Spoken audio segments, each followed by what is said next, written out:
中东这个欧洲人赋予的地理名词，总是让人想到沙漠、伊斯兰国，还有无止境的战争。最近让欧洲头好痛痛的难民问题，非常多就是从这个区域的叙利亚逃出来的。根据联合国难民署统计，目前有400多万难民逃出叙利亚，而有600多万难民逃不出来，仍在国内流离失所。这波叙利亚的难民潮从2011年至今都尚未平结。不过为什么会有这些难民呢？我知道了。这是一场叙利亚的内战。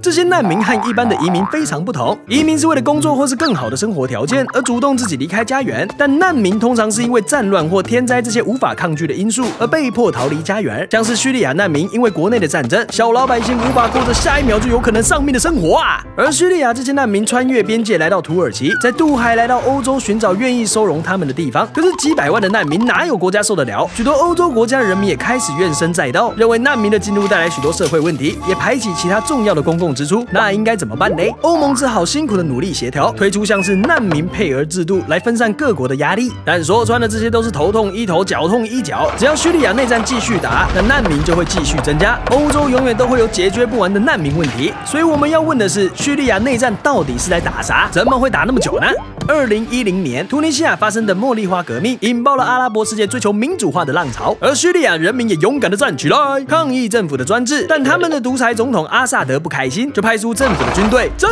压啦，这让原本不爽的人民更不爽啦，干脆直接武装起来搞革命。人民武装起来，大不了锄头菜刀，怎么有办法对抗政府呢？原来后面有一个宣称要推翻独裁的美国老大哥在支撑啊。当然，阿萨德也不是省油的灯，找来了俄罗斯大雄当靠山。美国说是为了民主，俄罗斯说是为了结束战争，但其实无论是政府军还是反对派，双方都犯下像是谋杀、法外处决、酷刑等令人发指的战争罪行。而美国、俄罗斯等等其他国家的缴获，除了让战争全面升级外，根本没有任何帮助。除此之外，又多了一个 ISIS 伊斯兰国来叙利亚缴获，三方夹啊夹，人民就像片夹心饼干，根本不知道该如何是好啊！整场叙利亚内战绝对不只是一个国内战争而已，还有大国的角力在其中。如果要解决难民的根本问题，不能只是想办法增加配额安置难民，而是如何结束战争，让难民早点回家。